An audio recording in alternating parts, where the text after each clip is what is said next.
¿Sabes qué es lo que más me ha partido el corazón en mis más de 40 años como sacerdote? No son las confesiones de pecadores que llegan destrozados, conscientes de su miseria, llorando por sus faltas, no. Lo que verdaderamente me destroza el alma es ver a personas buenas, personas que se consideran devotas, personas que van a misa cada domingo, acercarse al altar a recibir el cuerpo de Cristo y estar cometiendo un sacrilegio sin siquiera saberlo. ¿Tú crees que estás en gracia de Dios? ¿Estás completamente seguro de que la última vez que comulgaste tu alma estaba limpia, preparada, digna de recibir al Rey del Universo? Detente un momento, de verdad, detente y piénsalo bien, porque lo que voy a decirte hoy puede que cambie tu vida para siempre, o puede que te salve de una condenación eterna que estás construyendo domingo tras domingo, comunión tras comunión, sin darte cuenta. Hace apenas 3 semanas, una mujer de 62 años vino a verme. Había estado comulgando durante 40 años, hermano mío. Era catequista, ministra de la Eucaristía, una de esas personas que todos en la parroquia consideraban un modelo de fe. Pero esa tarde llegó a mi despacho con el rostro desencajado, temblando, incapaz de mirarme a los ojos.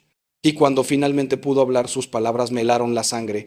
Padre, creo que llevo décadas comulgando en pecado mortal y nadie me lo dijo nunca. Estaba destruida. Cuando terminó de contarme su historia, cuando terminó de confesarme pecados que había ocultado, minimizado, justificado durante años, lloró durante casi 1 hora. Me dijo algo que nunca olvidaré. Padre, si yo me hubiera muerto la semana pasada después de comulgar, ¿dónde estaría ahora mi alma? Y yo, hermano mío, no pude responderle con palabras tranquilizadoras, solo pude abrazarla y orar con ella, porque la verdad es terrible, porque la verdad es que estaba en gravísimo peligro. Tú estás en ese mismo peligro ahora mismo. ¿Cuándo fue la última vez que hiciste un verdadero examen de conciencia antes de comulgar? ¿Cuándo fue la última vez que te confesaste de verdad, no por rutina, no para cumplir, sino porque reconociste que habías ofendido gravemente a Dios? Escúchame bien. Lo que voy a compartir contigo hoy no lo hago para condenarte, no lo hago para asustarte sin razón, no lo hago porque sea un sacerdote anticuado o rigorista. Lo hago porque he visto demasiadas almas perderse. He visto demasiado dolor, he visto demasiadas tragedias espirituales que pudieron evitarse con un poco de verdad, con un poco de claridad, con un poco de valentía para llamar a las cosas por su nombre. Y si nadie más va a decírtelo, si nadie más tiene el valor de sacudirte y despertarte de esa ilusión peligrosa de que todo está bien, entonces yo lo haré. Porque te amo como pastor, porque tu alma me importa más que tu comodidad, porque prefiero que te incomodes ahora y te salves eternamente, a que sigas tranquilo y te condenes para siempre. Hay 9 pecados, 9 faltas graves que la mayoría de los católicos están cometiendo sin confesarlos, sin siquiera reconocerlos como pecados. 9 muros invisibles que están separando tu alma de la gracia de Dios. 9 razones por las que tu última comunión pudo haber sido un sacrilegio en lugar de una bendición. Y lo más aterrador es que algunos de estos pecados son tan comunes, tan aceptados por la sociedad, tan normalizados incluso dentro de la iglesia, que has dejado de verlos como pecados. Pero Dios los ve, hermano mío. Dios los ve y su justicia, aunque paciente, aunque misericordiosa, es también perfectamente real. ¿Estás preparado para escuchar la verdad? ¿Estás dispuesto a que se caigan las vendas de tus ojos? ¿Tienes el valor de mirarte al espejo del alma y ver lo que realmente hay ahí, no lo que te gustaría que hubiera? Porque si sigues escuchando, si sigues conmigo hasta el final de este mensaje, te prometo que ya no podrás vivir igual. Ya no podrás acercarte al altar con la misma inconsciencia. Ya no podrás decir yo no sabía. Y eso, hermano mío, eso te hará responsable. Pero también te dará la oportunidad de cambiar, de convertirte de verdad, de experimentar el perdón más hermoso y la liberación más grande que existe. La misericordia infinita de Dios derramada sobre un corazón verdaderamente arrepentido. Te voy a hablar hoy de 9 pecados concretos, 9 faltas que están destruyendo la gracia en tu vida, 9 obstáculos que te impiden recibir dignamente al Señor en la Eucaristía. No lo hago para condenarte, lo hago porque te amo como pastor, porque no puedo quedarme callado viendo cómo las almas se pierden por ignorancia o por negligencia. Voy a ser directo, voy a ser claro, voy a llamar a las cosas por su nombre, porque este no es momento de andar con medias tintas ni con ese lenguaje aguado que tanto daño ha hecho a la iglesia en los últimos tiempos. Necesitas escuchar la verdad, aunque duela, aunque incomode, aunque te haga ver cosas de ti mismo que preferirías ignorar. Pero también quiero que sepas algo fundamental. Detrás de cada una de mis palabras hay esperanza, hay misericordia, hay un Dios que te está esperando con los brazos abiertos en el sacramento de la confesión. El primer pecado del que tenemos que hablar, y tal vez el más común en nuestros días, es la falta de caridad con el prójimo, ese veneno silencioso que se disfraza de mil maneras. ¿Cuántas veces he escuchado en el confesionario: Padre, yo no he matado a nadie, yo no he robado nada grande, yo voy a misa todos los domingos? Y cuando empiezo a preguntar sobre sus relaciones, sobre cómo trata a su esposa, a sus hijos, a sus empleados, a sus vecinos, empiezan a salir las verdades, los gritos en casa, las humillaciones, el desprecio, la indiferencia ante el dolor ajeno, los chismes que destruyen reputaciones, las envidias que envenenan el corazón.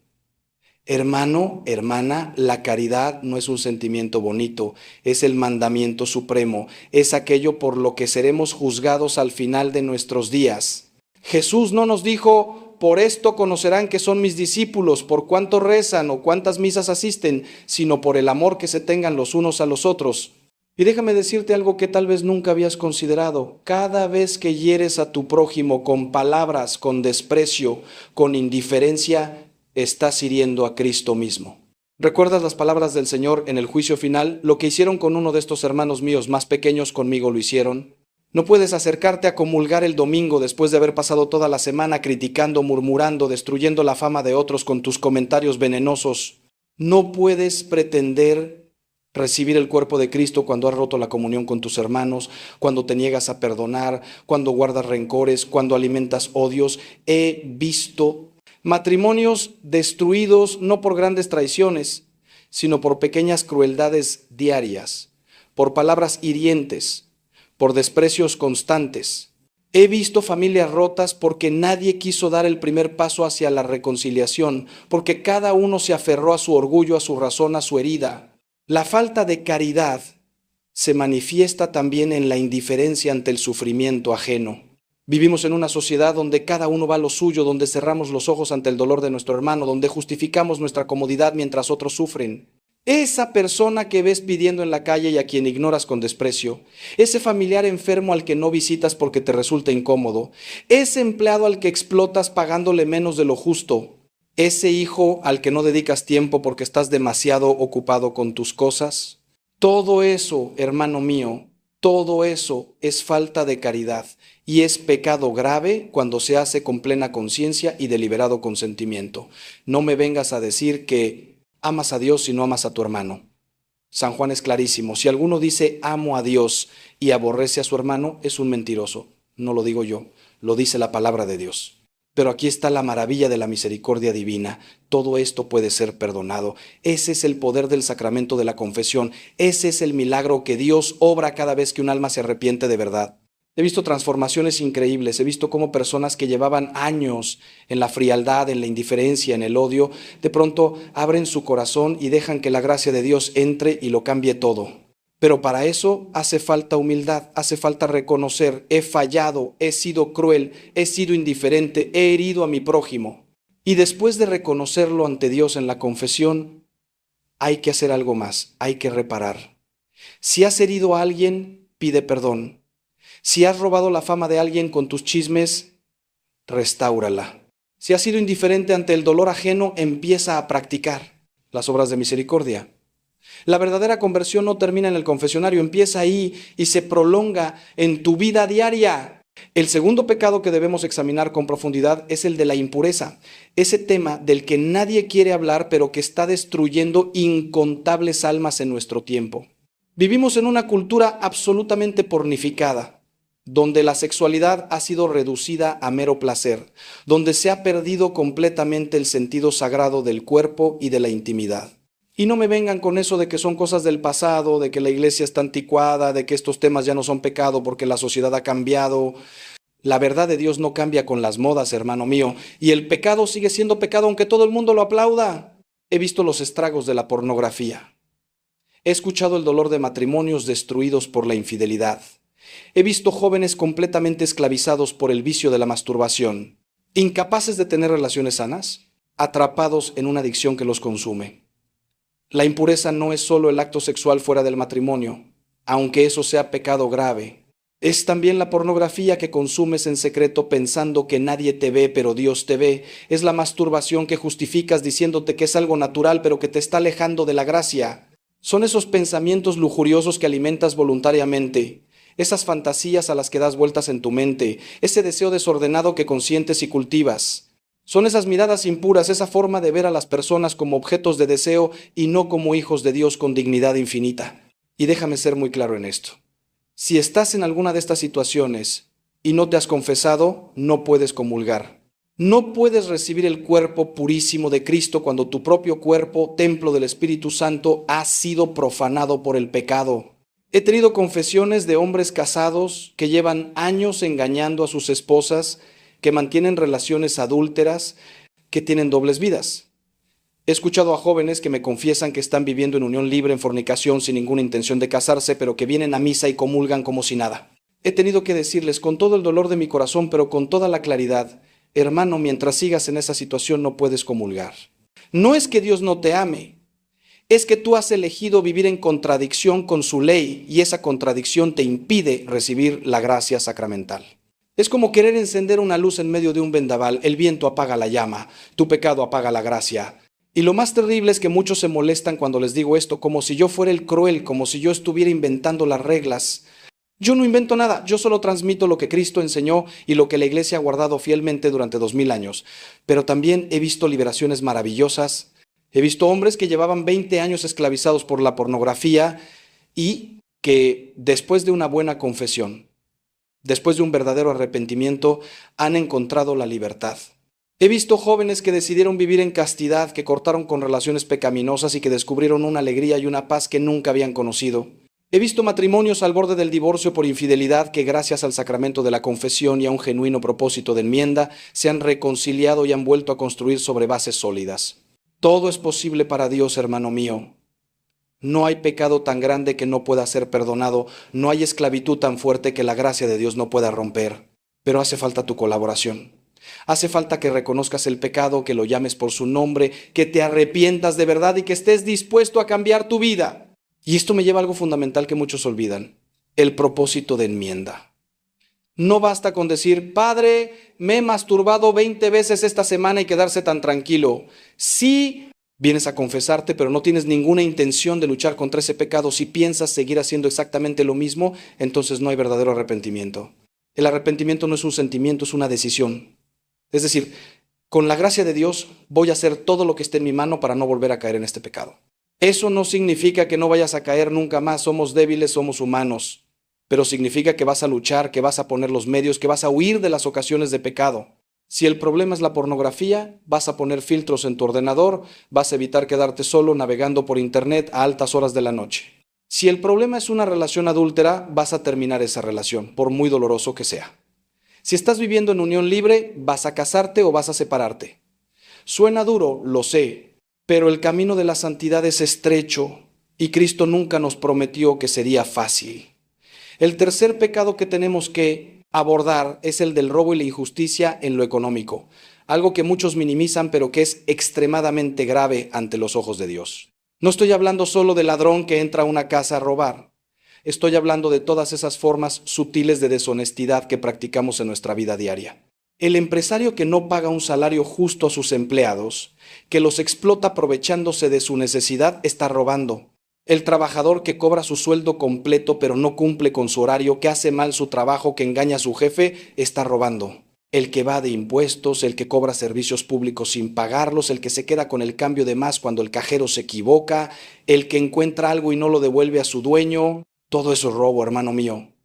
Y no puedes comulgar sin antes confesarlo y, muy importante, sin antes restituir lo robado. La restitución es un aspecto del que nadie habla, pero que es fundamental para una buena confesión. Si has robado o no, basta con decir me arrepiento, tienes que devolver lo robado. Si no puedes devolverlo a la persona directamente porque no sabes quién es o por qué ha muerto, entonces tienes que darlo en limosna o restituirlo de alguna otra forma. He tenido casos de personas que me confiesan que hace años robaron dinero a su empresa, o que no pagaron a un proveedor, o que se apropiaron de una herencia que no les correspondía. Y cuando les explico que tienen que restituir, algunos se escandalizan. Pero padre, eso fue hace mucho tiempo, pero padre, es mucho dinero, pero padre, nadie se acuerda de eso. Y yo les respondo, Dios se acuerda. Y mientras no restituyas, tu confesión no es válida. Es así de claro. No puedes pedir perdón por un pecado y seguir disfrutando del fruto de ese pecado. También está el pecado de la usura, del préstamo con intereses abusivos. ¿Cuántos hay que se aprovechan de la necesidad ajena para enriquecerse, que prestan dinero a personas desesperadas cobrando tasas de interés criminales? ¿Cuántos propietarios hay que cobran alquileres abusivos, que expulsan a familias sin piedad, que especulan con la vivienda mientras hay gente durmiendo en la calle? Todo esto clama al cielo, hermano mío. Santiago en su carta tiene palabras durísimas para los ricos que oprimen a los pobres, que acumulan tesoros mientras sus trabajadores no tienen ni para comer. Y no pienses que esto no va contigo porque no eres rico. La injusticia económica no es solo cosa de grandes empresarios. También está en el pequeño comerciante que engaña en el peso o en la medida, en el que vende productos adulterados o caducados, en el que infla sus precios abusivamente aprovechándose de una crisis. He visto el dolor que causa la injusticia económica. He visto familias en la calle porque un propietario codicioso las echó sin contemplaciones. He visto trabajadores destruidos física y moralmente porque un patrón sin escrúpulos los explotó durante años.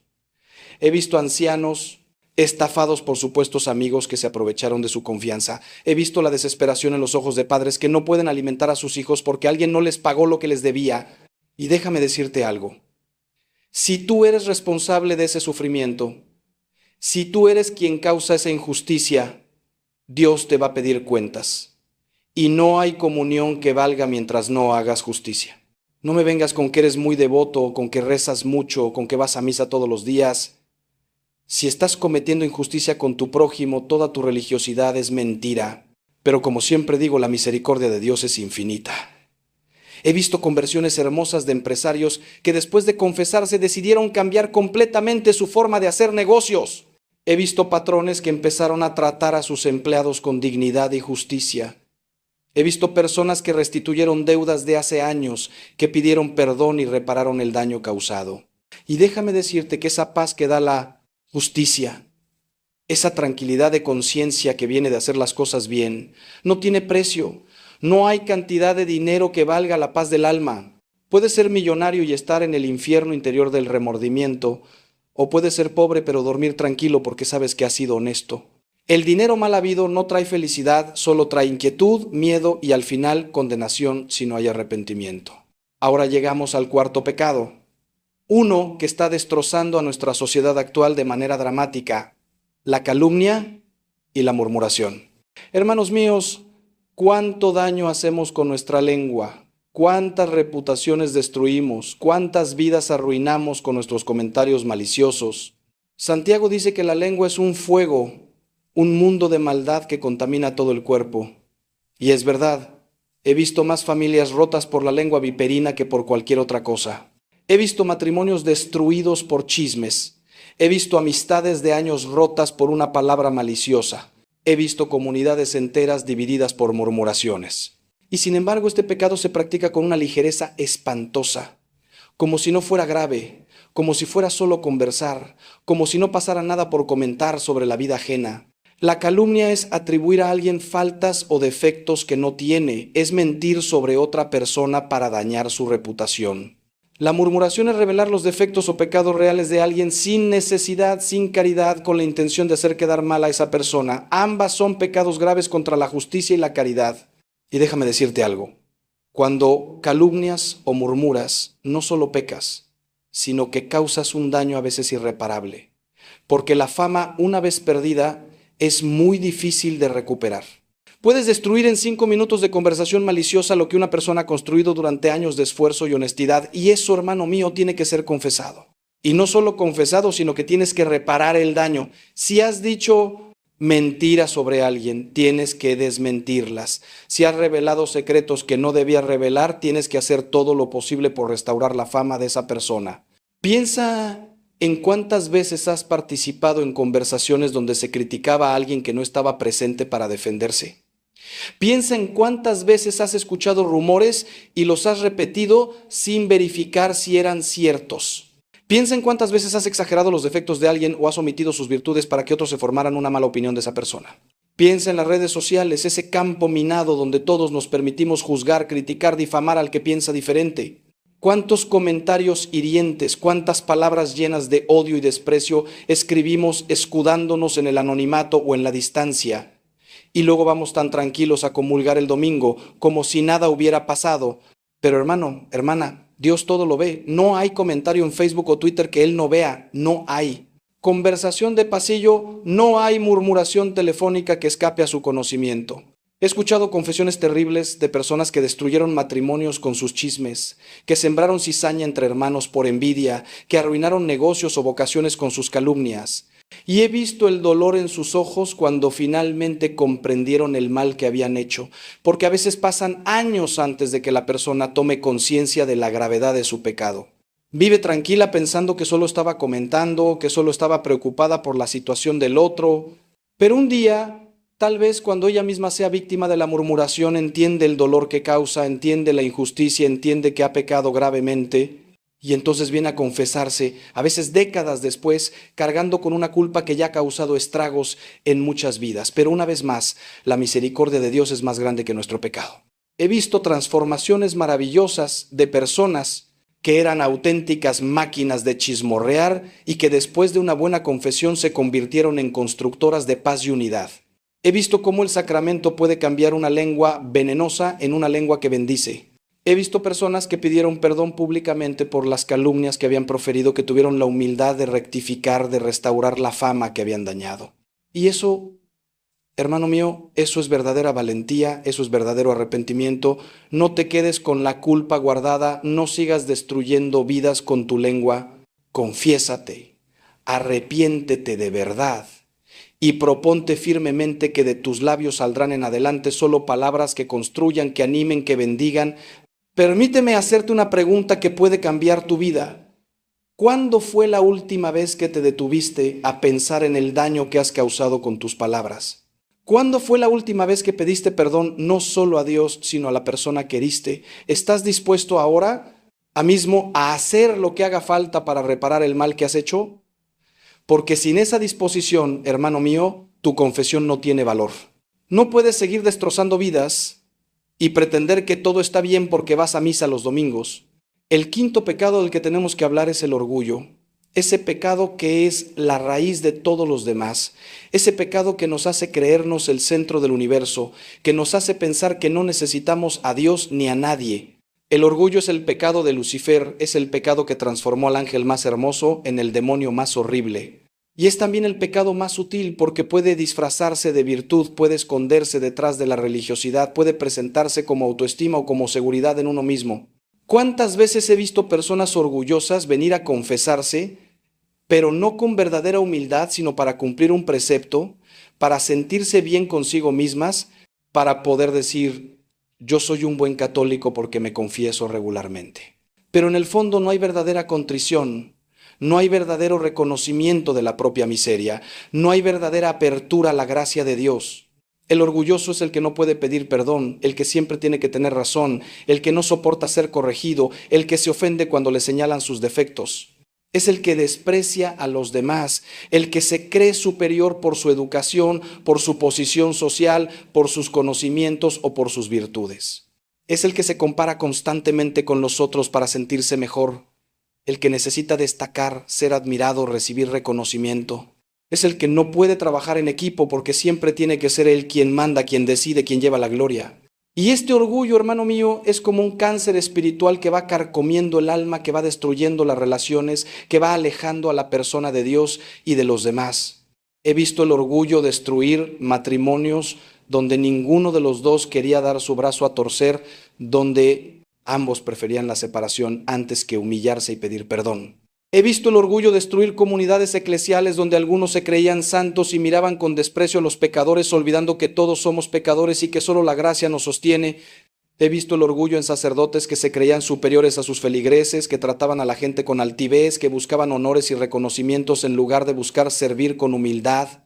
He visto el orgullo en padres que no pueden reconocer sus errores ante sus hijos, en hijos que desprecian a sus padres por considerarlos anticuados o ignorantes. He visto el orgullo en todos lados, porque es el pecado más universal, es el pecado que todos tenemos en mayor o menor medida, y lo peor del orgullo es que nos impide recibir la gracia de Dios, porque Dios resiste a los soberbios y da su gracia a los humildes, como dice la Escritura. El orgulloso no puede ser salvado porque no reconoce que necesita salvación. El orgulloso no puede ser perdonado porque no reconoce que ha pecado. El orgulloso no puede crecer espiritualmente porque se cree ya perfecto. Por eso el primer paso para la conversión siempre es la humildad, es el reconocimiento de la propia pequeñez, de la propia miseria, de la propia necesidad de Dios. Y esa humildad, hermano mío, no es debilidad, es la verdad, es vernos como realmente somos, criaturas limitadas, pecadoras, necesitadas de la misericordia divina, pero también amadas infinitamente por Dios, llamadas a la santidad, capaces de grandes cosas con su gracia. Si tienes que confesar el orgullo, confiésalo en serio. No digas simplemente, he sido orgulloso y ya está. Examina cómo se ha manifestado ese orgullo en tu vida concreta. ¿Has despreciado a alguien? ¿Has sido incapaz de pedir perdón? ¿Has buscado la gloria personal en lugar de la gloria de Dios? ¿Te has comparado con otros sintiéndote superior? ¿Has criticado o juzgado a otros desde tu pedestal de supuesta virtud? ¿Has resistido las correcciones que te han hecho? ¿Te has negado a obedecer a la autoridad legítima por considerarla inferior a ti? Todo eso son manifestaciones concretas del orgullo y tienen que ser confesadas y combatidas. Y la forma de combatir el orgullo es practicar la humildad. Aceptar las humillaciones sin quejarte, buscar el último lugar en lugar del primero, servir a los demás sin buscar reconocimiento, reconocer tus errores y pedir perdón, agradecer a Dios todo lo bueno que tienes en lugar de atribuírtelo a ti mismo. El sexto pecado que debemos examinar es la pereza espiritual, lo que los santos padres llamaban la asedia, ese desánimo, esa tibieza, esa falta de fervor en las cosas de Dios. Hermano mío, ¿cuántas almas se pierden no por pecados escandalosos, sino por tibieza, por dejadez, por esa actitud de ahí se va, de hacer lo mínimo, de vivir la fe como una rutina aburrida en lugar de como una aventura apasionante? La pereza espiritual es rezar deprisa y mal, sin atención, como quien cumple un trámite. Es ir a misa por obligación, contando los minutos para que termine, sin participar realmente, sin abrir el corazón a la gracia que se derrama en cada celebración eucarística. Es confesarse una vez al año solo porque hay que comulgar en Pascua, sin verdadero examen de conciencia, sin verdadero arrepentimiento, sin verdadero propósito de enmienda. La pereza espiritual es también descuidar la vida de oración, poner 1000 excusas para no rezar, que no tengo tiempo, que estoy muy cansado, que no sé qué decir, que no siento nada cuando rezo. Hermano, la oración no es un lujo para almas especiales, es una necesidad vital para todo cristiano. Si no rezas, si no cultivas tu relación con Dios, tu fe se irá apagando poco a poco hasta morir. He visto tantas personas que empezaron con fervor, que eran activas en la parroquia, que participaban en grupos de oración y que poco a poco fueron dejándolo todo porque la pereza fue venciendo su entusiasmo inicial. Empezaron a faltar a las reuniones, luego a misa de entre semana, luego dejaron de rezar el rosario, luego dejaron de hacer oración personal y al final acabaron dejándolo todo y cayendo en pecados graves porque no tenían la gracia que da la vida de oración.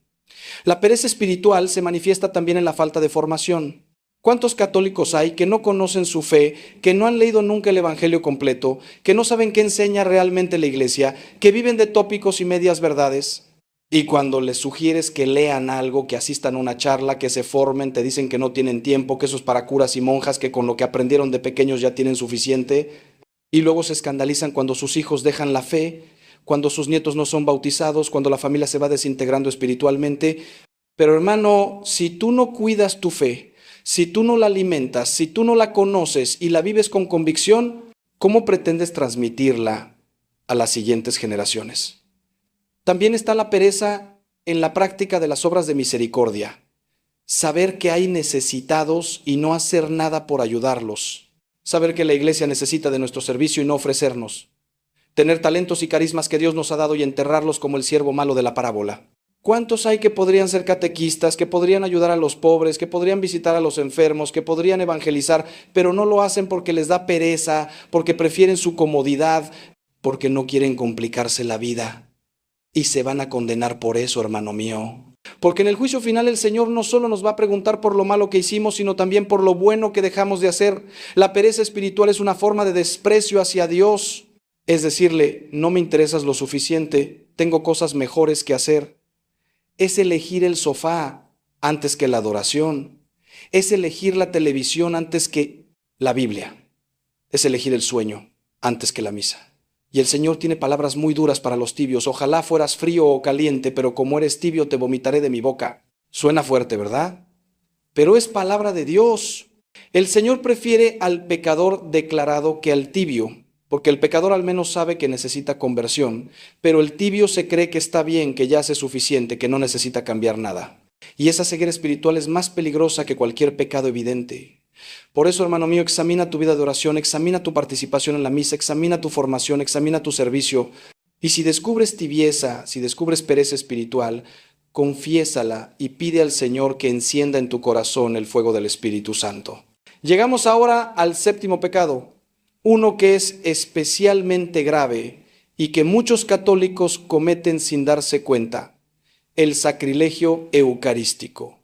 Hermanos míos, la Eucaristía es el tesoro más grande que tenemos, es el cuerpo, sangre, alma y divinidad de nuestro Señor Jesucristo. No es un símbolo, no es un recuerdo, es el mismo Cristo realmente presente. Y acercarse a comulgar en estado de pecado mortal sin haberse confesado es un sacrilegio, es una profanación, es un pecado gravísimo que añade pecado sobre pecado. San Pablo, como ya mencioné, nos advierte que quien come y bebe sin discernir el cuerpo, come y bebe su propia condenación. No son palabras mías, son palabras de la Sagrada Escritura inspiradas por el Espíritu Santo. Y sin embargo, ¿cuántos comulgan en pecado mortal? ¿Cuántos se acercan al altar con el alma manchada, sin ninguna preparación, sin ningún arrepentimiento? He visto personas comulgar después de haber pasado la noche en pecado de impureza. He visto personas comulgar que llevan años viviendo en adulterio, en unión libre, en relaciones homosexuales activas, sin ninguna intención de cambiar su situación. He visto personas comulgar que no han ido a confesarse en años, que tienen pecados mortales sin confesar, acumulándose en su conciencia. He visto personas comulgar por respeto humano, porque todos comulgan y ellas no quieren ser las únicas que se quedan sentadas, sin importarles que están cometiendo un sacrilegio. Y luego está el problema de comulgar sin la debida disposición interior. No basta con no tener pecado mortal, también hay que acercarse a la comunión con fe, con amor, con deseo de unirse a Cristo. Hay que prepararse, hay que hacer oración antes de comulgar, hay que recibir al Señor con reverencia y devoción. Pero ¿cuántos se acercan como autómatas sin pensar en lo que están haciendo, sin ningún recogimiento? He visto personas comulgar mientras están mirando el móvil, he visto personas comulgar rápido para salir antes de misa, he visto personas comulgar sin siquiera hacer una genuflexión o una inclinación ante el Santísimo. Y todo eso, hermano mío, es falta de reverencia, es falta de fe, es falta de amor a nuestro Señor en la Eucaristía. También está el problema de la comunión en la mano recibida sin respeto. No voy a entrar en el debate de si es mejor comulgar en la mano o en la boca, porque ambas formas están permitidas. Pero si comulgas en la mano, hazlo con todo el respeto y cuidado. Asegúrate de que tu mano está limpia. Asegúrate de que no se caiga ninguna partícula. Asegúrate de que consumes la hostia inmediatamente sin pasearte con ella por la iglesia. He visto horrores, he visto personas que guardan la hostia en su bolsillo para usarla en ritos satánicos. He visto personas que la tiran al suelo. He visto personas que la pisotean. Y todo eso empieza con la falta de fe en la presencia real de Cristo en la Eucaristía. Empieza con la falta de respeto, empieza con la banalización del sacramento. Si has comulgado en pecado mortal, si has profanado la Eucaristía de alguna manera, tienes que confesarlo cuanto antes. Es un pecado gravísimo que requiere absolución. Y después de confesarlo tienes que prepararte bien para la próxima comunión. Haz un buen examen de conciencia antes de cada misa. Asegúrate de que no tienes pecados mortales sin confesar. Si tienes alguna duda sobre si algo es pecado mortal o no, consulta con tu confesor. Ayuna durante al menos 1 hora antes de comulgar, como manda la iglesia. Haz oración antes de acercarte al altar, preparando tu corazón para recibir al Señor. Y después de comulgar, quédate en oración de acción de gracias. No salgas corriendo de la iglesia. Dale al Señor al menos unos minutos de tu tiempo, agradécele el don inmenso que acabas de recibir, pídele lo que necesitas, ofrécele tu vida. Pero déjame decirte algo que tal vez nunca habías considerado. ¿Qué relación hay entre cómo recibes la Eucaristía y cómo vives tu vida diaria?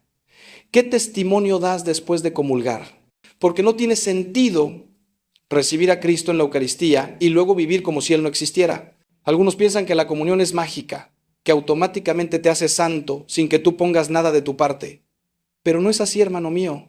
La gracia sacramental requiere tu colaboración, requiere que abras tu corazón, que dispongas tu voluntad, que cambies tu vida. El octavo pecado que necesitamos abordar es la envidia, ese veneno corrosivo que nos consume por dentro cuando vemos el bien ajeno. La envidia es tristeza por el bien del prójimo, es desear que al otro le vaya mal para que yo pueda destacar, es no poder alegrarse sinceramente del éxito, de la felicidad, de las bendiciones que reciben los demás. Y este pecado, hermano mío, este pecado está destruyendo familias, amistades, comunidades. He visto hermanos de sangre enemistados por envidia de la herencia. He visto amigos de toda la vida distanciados porque uno tuvo éxito y el otro no lo soportó. He visto comunidades parroquiales divididas porque algunos envidiaban los carismas o el protagonismo de otros. La envidia mató a Abel. La envidia vendió a José como esclavo. La envidia entregó a Jesús a la muerte. Y la envidia nos está matando a nosotros también espiritualmente. Porque el envidioso vive amargado, vive infeliz, vive comparándose constantemente con los demás y sintiéndose inferior. No puede disfrutar de sus propias bendiciones porque está obsesionado con las bendiciones ajenas. No puede alegrarse por lo que tiene porque siempre está mirando lo que tienen los otros. Vive en una permanente competición, en una permanente insatisfacción, en un permanente resentimiento contra Dios y contra el prójimo. He escuchado en confesiones cómo la envidia ha llevado a personas a hacer cosas terribles, a calumniar para destruir la reputación del envidiado, a obstaculizar los proyectos ajenos para que fracasen, a alegrarse secretamente de las desgracias que le suceden al otro, a criticar sistemáticamente todo lo que hace la persona envidiada, buscando siempre el defecto, negándose a ver ninguna virtud. Y todo eso, hermano mío, todo eso es pecado grave cuando se hace con plena conciencia y deliberado consentimiento, porque no solo dañas al otro con tu envidia, te dañas sobre todo a ti mismo. Te conviertes en una persona amargada, tóxica, incapaz de amar sinceramente. La envidia en las familias es particularmente destructiva. Padres que tienen preferencias entre sus hijos, favoreciendo a unos y descuidando a otros, sembrando así la envidia entre hermanos. Hijos que envidian a sus hermanos por la atención que reciben, por sus éxitos, por sus cualidades. Hermanos que pelean por la herencia, que se distancian para siempre porque uno recibió más que el otro. Y lo más triste es ver a familias enteras rotas por la envidia, familias donde nadie puede alegrarse por nadie, donde cada logro de uno es vivido como una derrota por los otros. La cura de la envidia es la gratitud y la caridad.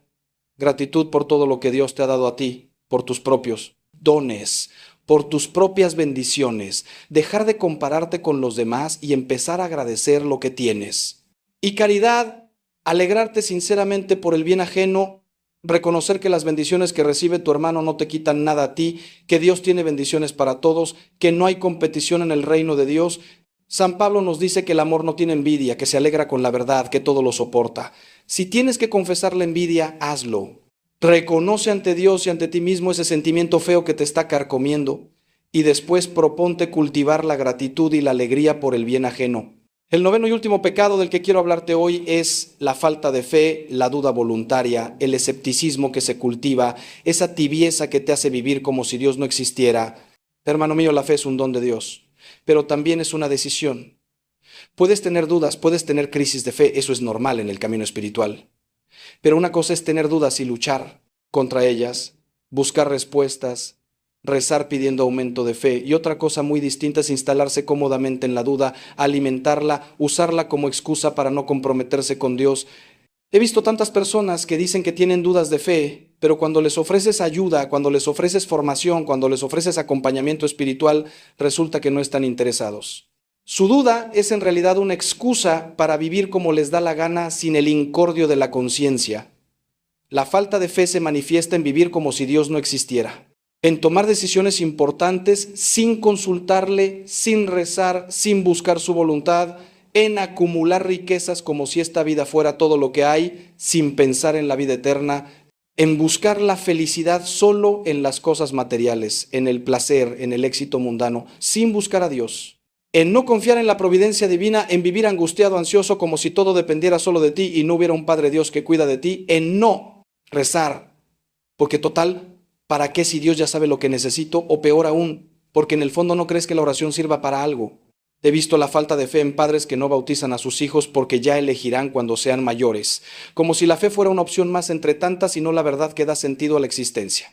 He visto la falta de fe en jóvenes que se dejan arrastrar por la mentalidad del mundo, que adoptan posturas incompatibles con la fe católica sobre el aborto, sobre la eutanasia, sobre la sexualidad, porque les importa más el qué dirán que la verdad de Dios.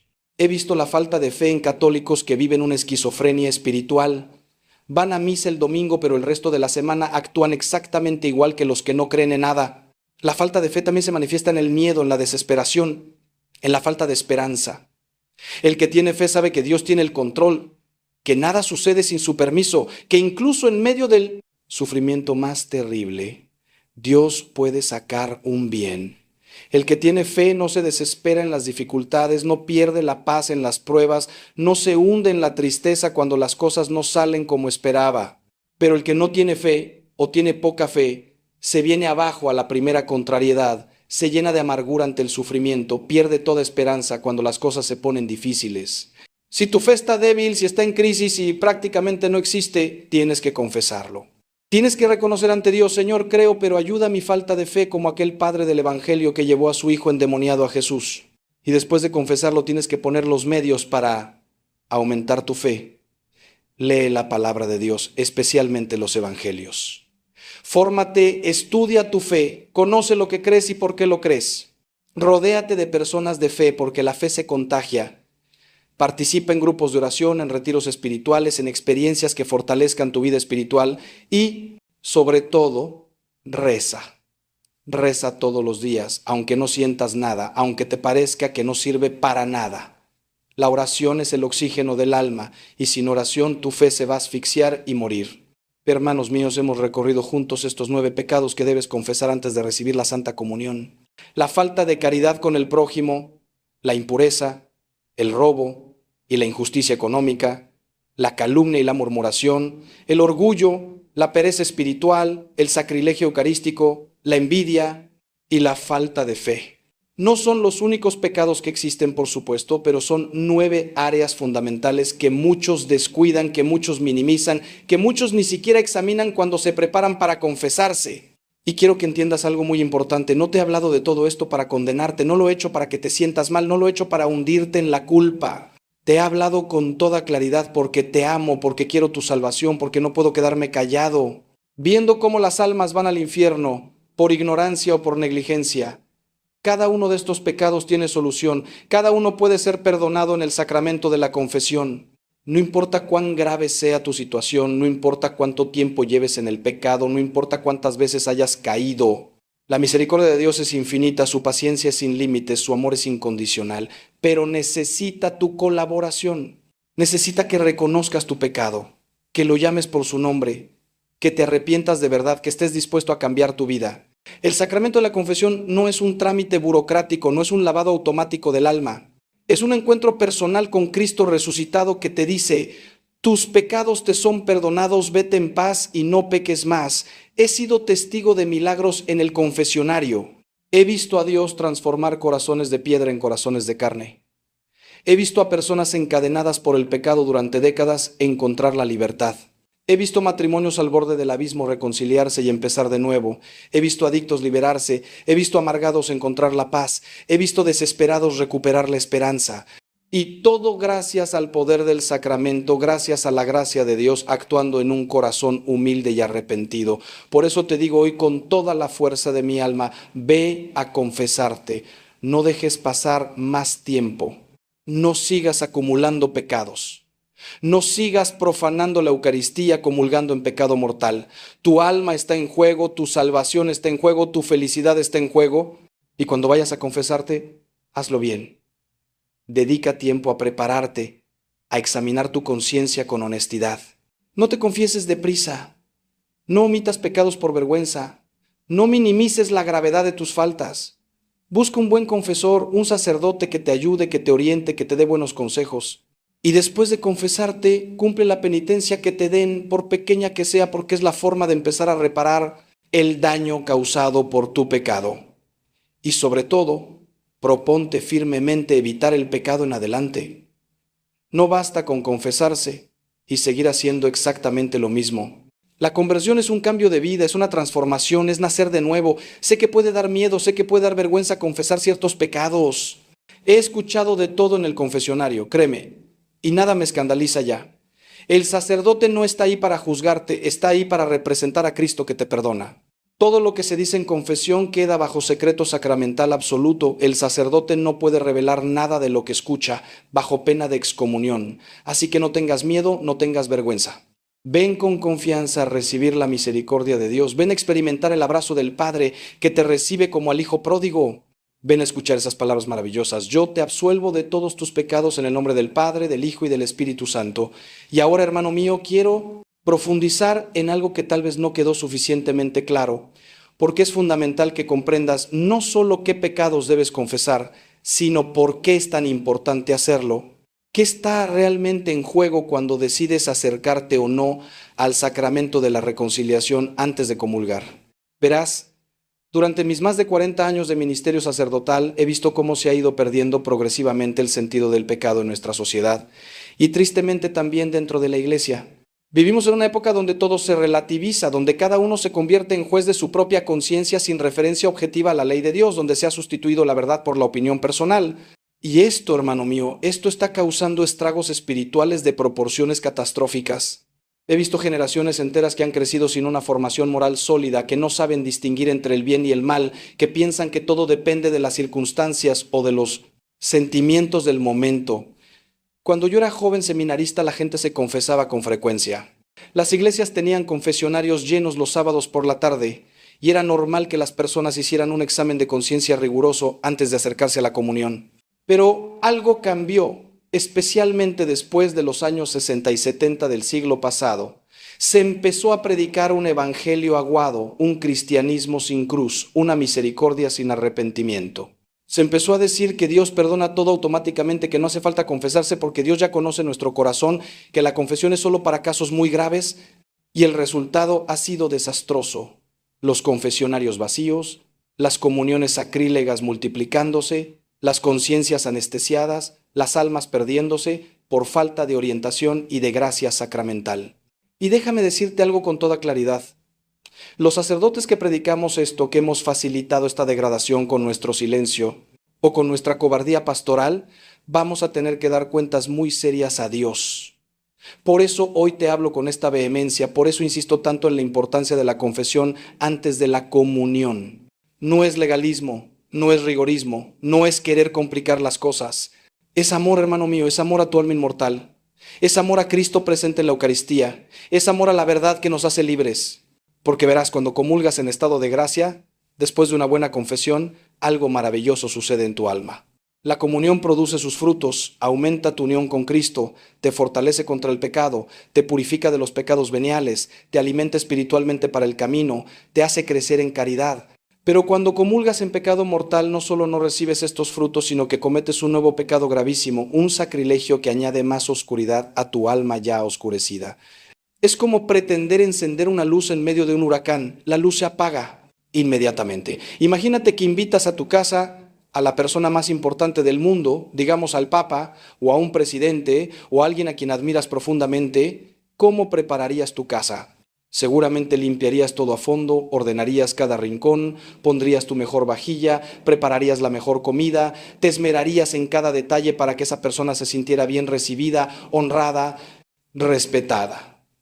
Pues bien, cuando vas a comulgar, estás invitando a tu alma, que es tu casa interior, ni más ni menos que al Rey del universo, al Creador de todas las cosas, al Señor de señores, al que los ángeles adoran continuamente.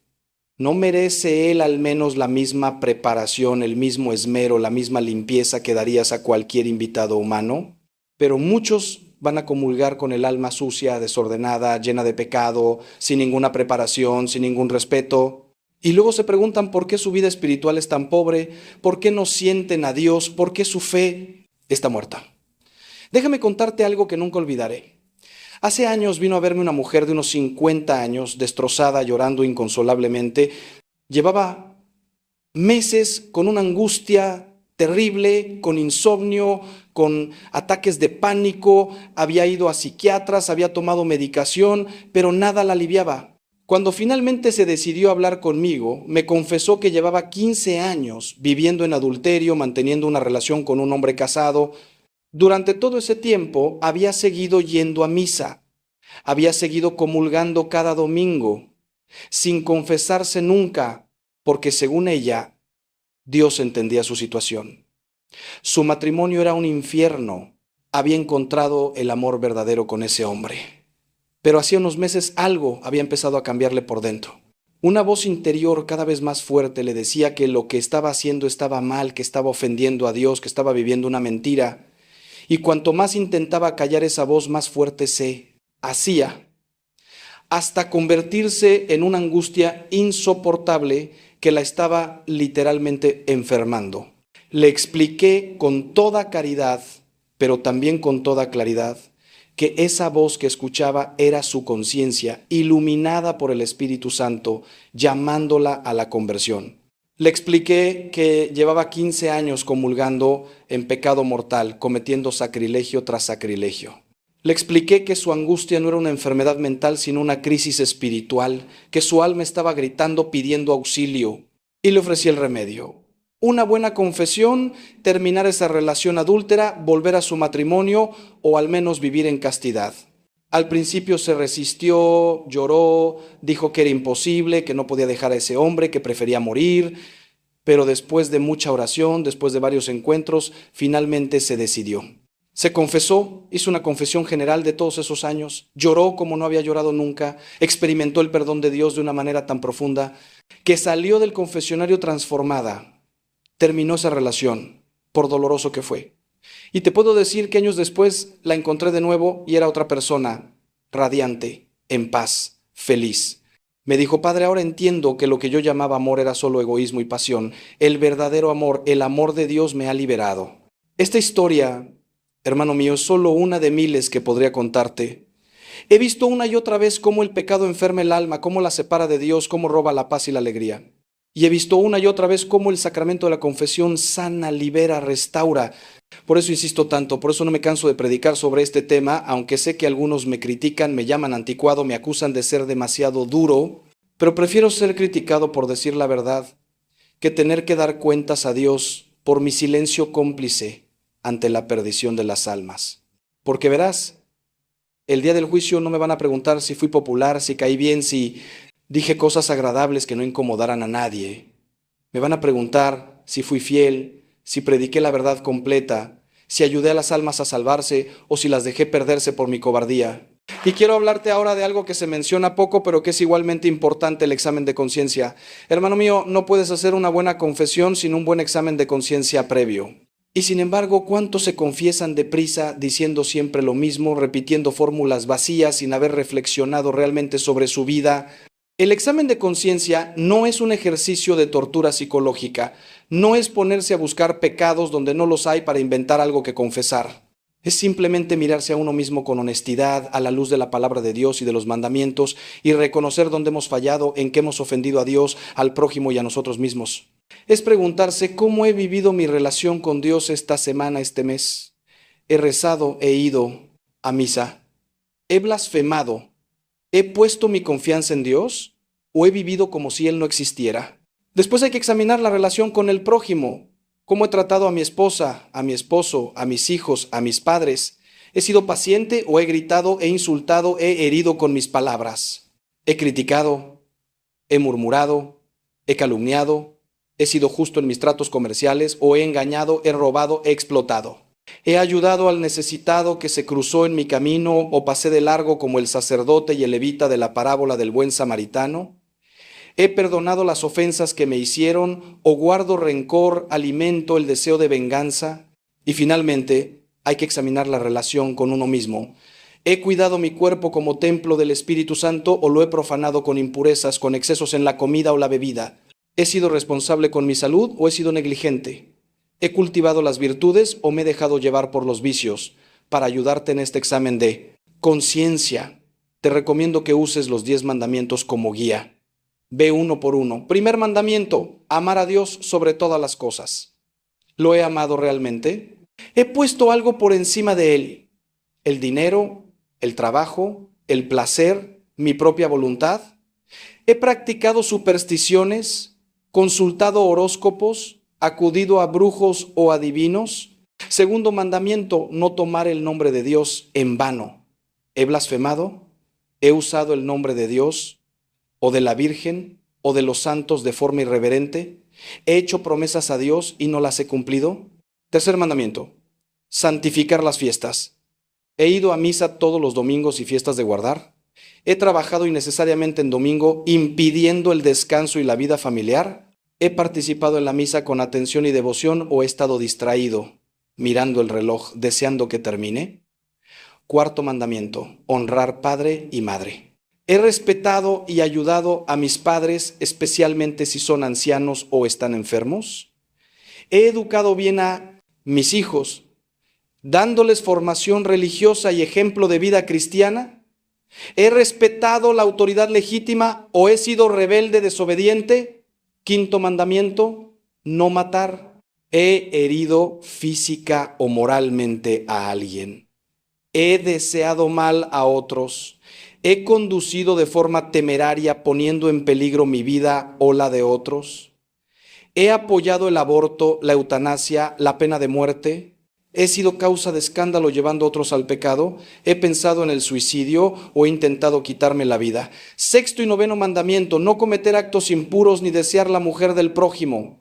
Aquí entran todos los pecados contra la castidad de los que ya hablamos: fornicación, adulterio, masturbación, pornografía, pensamientos lujuriosos, consentidos, etc. Séptimo y décimo mandamiento, no robar ni codiciar los bienes ajenos. ¿He robado algo, aunque sea pequeño? ¿He devuelto lo prestado? ¿He pagado mis deudas? ¿He hecho trampas en los impuestos? ¿He dañado propiedades ajenas sin repararlas? ¿He sido codicioso, avaro, materialista? ¿He gastado dinero de forma irresponsable descuidando las necesidades de mi familia? Octavo mandamiento, no dar falso testimonio ni mentir. ¿He mentido? ¿He calumniado o murmurado? ¿He revelado secretos que debía guardar? ¿He roto promesas? ¿He sido hipócrita presentándome ante los demás como lo que no soy? Si examinas tu vida con honestidad a la luz de estos mandamientos, te aseguro que encontrarás materia para una buena confesión. Porque todos, absolutamente todos, somos pecadores que necesitamos la misericordia de Dios. Pero déjame decirte también algo muy importante. No conviertas el examen de conciencia en una obsesión. Hay personas escrupulosas que se torturan buscando pecados, que nunca están tranquilas porque siempre dudan si se han confesado bien, si han olvidado algo, si ese pensamiento fue pecado o no. Eso no es sano, hermano mío. Si tienes tendencia al escrúpulo, busca un director espiritual fijo, confiésate siempre con el mismo sacerdote si es posible y obedece lo que él te diga. Si tu confesor te dice que algo no es pecado, créele y no sigas dándole vueltas. El demonio usa el escrúpulo para atormentar a las almas buenas, para robarles la paz, para apartarlas de Dios. No caigas en esa trampa. Haz tu examen de conciencia con seriedad, pero sin angustia, confiésate con sinceridad y luego deja todo en las manos misericordiosas de Dios. Una vez que has recibido la absolución, esos pecados ya no existen, han sido borrados por la sangre de Cristo. No los vuelvas a desenterrar, no los vuelvas a confesar, salvo que sea en una confesión general que tu director espiritual te indique hacer. Y ahora quiero hablarte de algo bellísimo que muchos desconocen: los frutos de una buena confesión. Porque hermano, hermana, el sacramento de la reconciliación no es solo perdón de pecados, es mucho más. Es un encuentro sanador con Cristo médico que cura tus heridas. Es una experiencia liberadora que rompe las cadenas que te ataban al pecado. Es un renacimiento espiritual donde recuperas la gracia santificante perdida.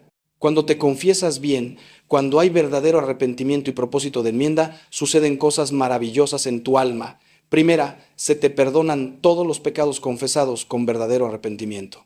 No importa cuán graves sean, no importa cuántos años lleves cometiéndolos, no importa cuántas veces hayas caído. Si te arrepientes de verdad, Dios te perdona.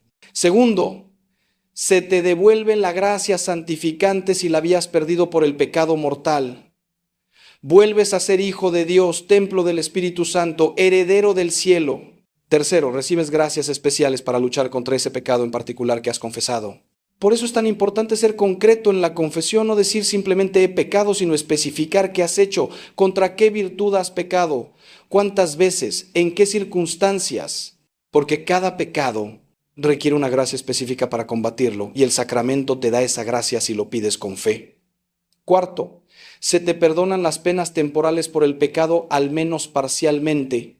Verás, cuando pecamos, además de la culpa que se perdona en la confesión, queda lo que la teología llama pena temporal, que es como una deuda de justicia que hay que purgar o en esta vida mediante penitencias y sufrimientos ofrecidos a Dios o después de la muerte en el purgatorio. La confesión, junto con la penitencia que el sacerdote te impone y que tú cumples devotamente, va cancelando esa deuda. Por eso es tan importante hacer bien la penitencia, no verla como un castigo, sino como un regalo, como una oportunidad de reparar el daño causado por el pecado. Quinto, y esto es hermosísimo, la confesión te reconcilia con la iglesia, porque cuando pecas no solo ofendes a Dios y te dañas a ti mismo, sino que hieres a todo el cuerpo místico de Cristo, que es la iglesia. Tus pecados afectan a toda la comunidad, debilitan a la iglesia entera.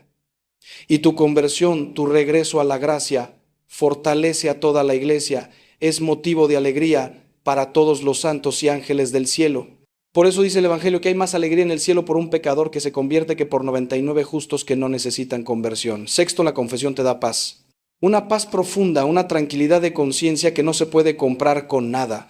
He visto personas salir del confesionario literalmente radiantes, como si se hubieran quitado un peso enorme de encima. Porque eso es exactamente lo que ha pasado. Se han quitado el peso del pecado, se han liberado de la culpa, han experimentado el perdón y el amor de Dios. Hermano mío, si hace tiempo que no te confiesas, si llevas años acumulando pecados, si tu alma está en tinieblas, déjame decirte con toda la ternura de mi corazón sacerdotal, Dios te está esperando.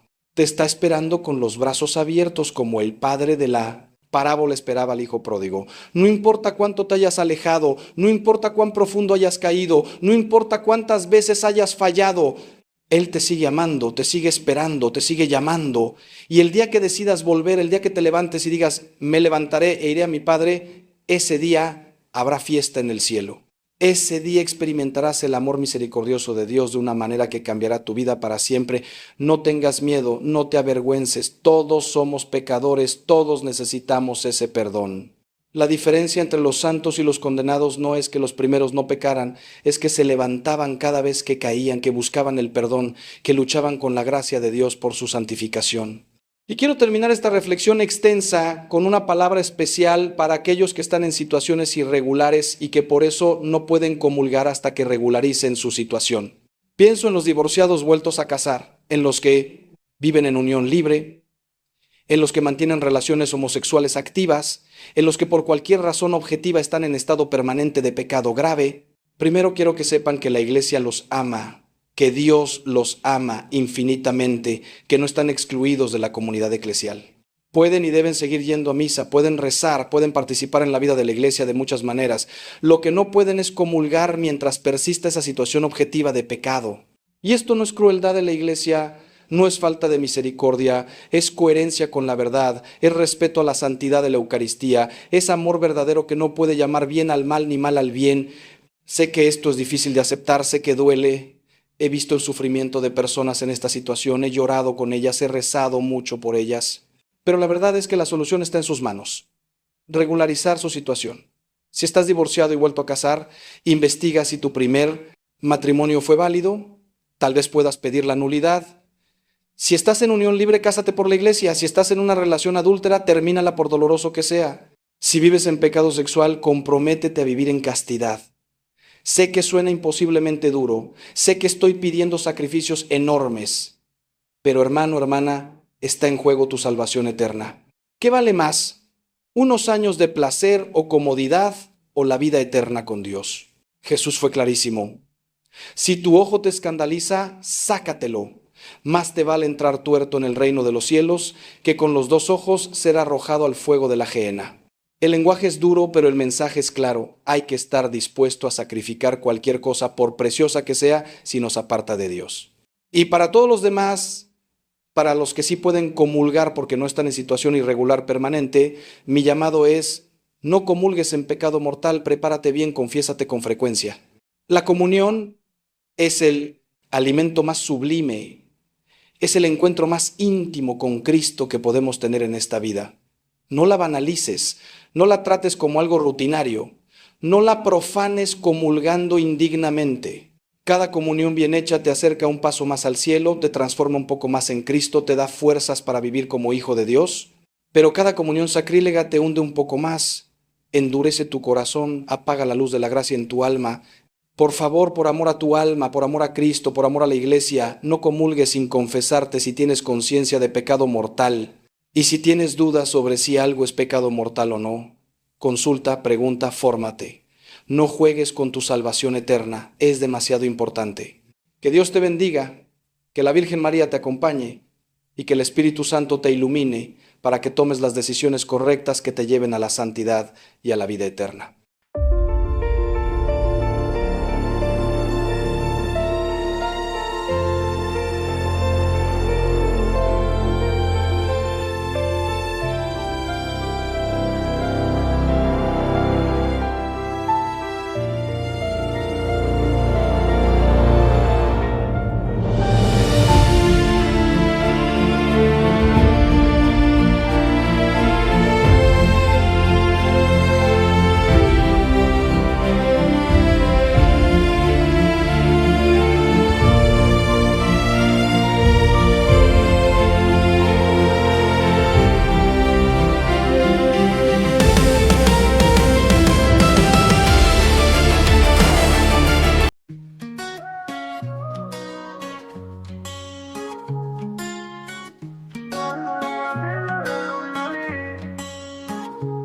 Cada día que amanece veo tu luz brillar. En mi corazón florece un deseo de paz sin cesar. Tu sonrisa es mi guía en la tormenta y la calma. Quiero verte siempre feliz, es un anhelo que nace del alma. Que la vida te regale mil razones para reír, que encuentres en cada detalle un motivo para vivir.